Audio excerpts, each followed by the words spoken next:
бидејќи целиот некако блок е поврзан со управување со спектарот и мојата презентација е поврзана како тема со управување на спектарот. Значи, со цел за потранспарентно и ефикасно користење на спектарот од страна и на регулатори и на нерегулатори, Европската канцеларија за комуникации има создадено ЕФИС, односно фреквенцијски информацијски систем, каде што на едно место можете да ги најдете сите податоци поврзани со спектарот на сите земји членки на ЦЕП, односно на Европа. И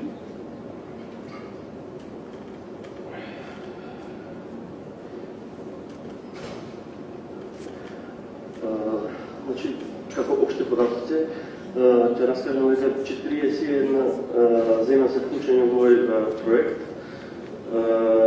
представени во ЕФИС, како и Република Македонија, односно Агенцијата за електронски комуникации како обврска има планирано свој план за намена и доделба до крај на 2012 година да го имплементира во ЕФИС-от. Значи, ЕФИС е замислен како пребарувачка алатка, каде многу на брз и лесен начин можете да дојдете до податоци поврзани со спектарот, односно за секој одреден обсек, дел, сите тие препораки, одлуки, ЕЦИ стандарди и така натаму, ќе ги најдете на едно место.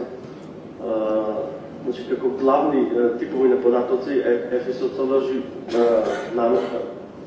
дел за намена, за доделба, радиоинтерфейси, друг тип на документи и право на користење, односно информации поврзани со право на користење. Сите овие податоци се пребарливи, пребарувачки и типовите од 1 до 3 можете да ги споредувате, односно намена, доделба и радиоинтерфейси.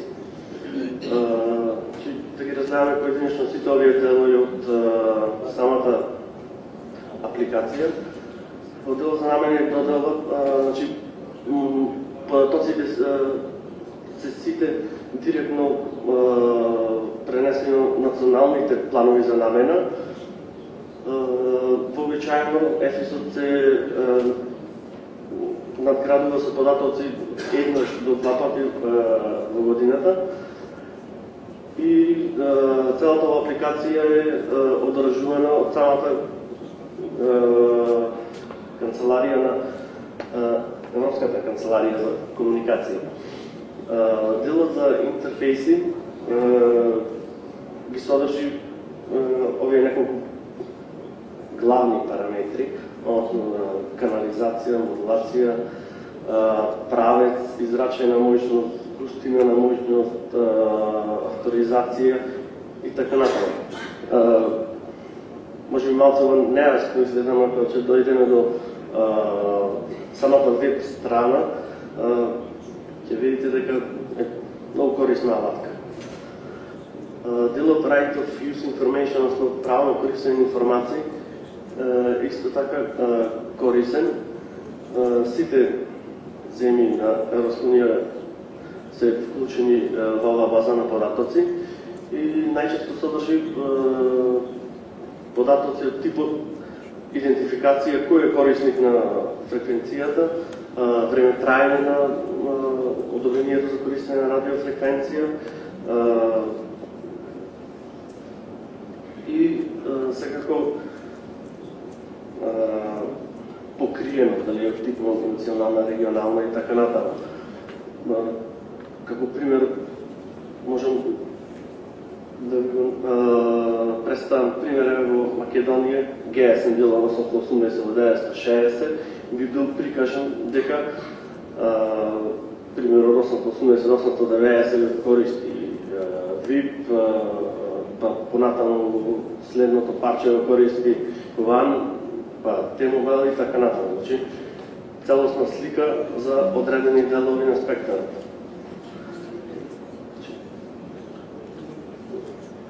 Самиот софтвер има некои подобрувања од 17 февруари. Додадени се некои нови слоеви за полесна селекција и преверување, нови типови на документи од типа на ЕЦИ документи, драфт документи од ЕЦИ, разноразни одлуки, препораки од ЦЕП. Исто така може да правите групен приказ на одредени документи.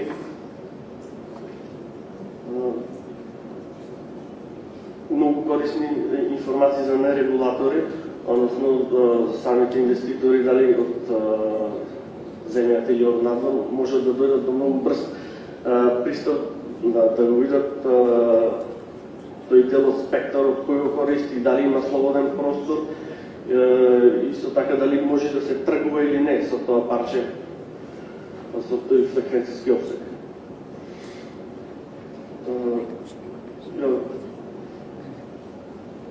Исто други надградби на сега самиот софтвер, третител на документи, исто поврзани со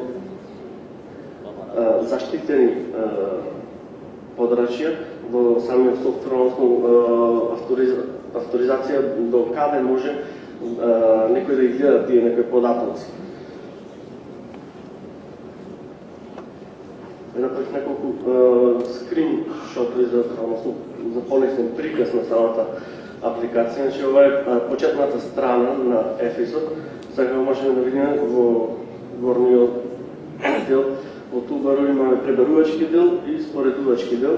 И како се поделени по намена, доделба, документи, интерфейси, право на користење.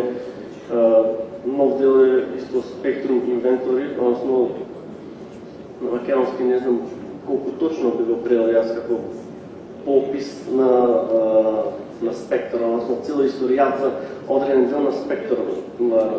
Пред 50 години се користува за тоа и така, цела историја.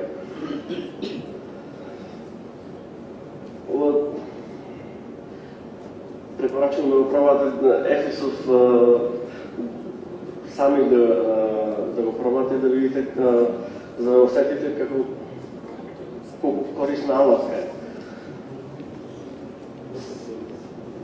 Значи, еве, например, при преверување на еден одреден опсег 863-876 МHz, како изгледуваат сите податоци, односно поврзани документација со тој опсег, по служби поделба, така натаму, како групирани, приказ на групирани документи, RIS модел, односно радиоинтерфейс делови. Радиоинтерфейс дел е каде што имаме целосен приказ за одредено парче на фреквенцијски опсег, каде што е опишано од која служба се користи, со колкава моќност максимално може да се зрачи и така натаму. Тука ни е прикажена европската заедничка табела за намена и доделба. Исто така може да се види за одредени одлуки и препораки мапа на имплементација. Значи, дали тие препораки се имплементирани или не поединечно во секоја земја.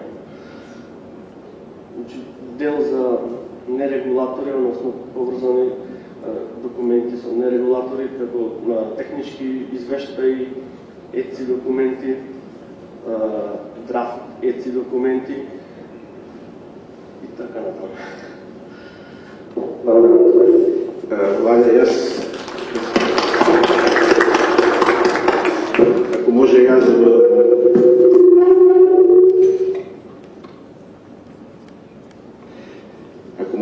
само да додам на презентацијата на колегата Митревски. Значи, колегата е раководител на Центарот за контрола и мониторинг. Тоа се нашите истудени екипи кои што ги ловат сите илегални емитори. Последниот месец дена ловот беше доста успешен. Уловивме доста илегални емисии. Така да тоа е многу поуспешен на терен во ловењето на тие илегални емисии, отколку вака кога мораме да ги презентираме сите тие наши работи. Затоа благодарам на тоа, затоа што овој изминат месец на вистина откривме едно чудо илегални емисии во нашиот спектар. Благодарам тоа.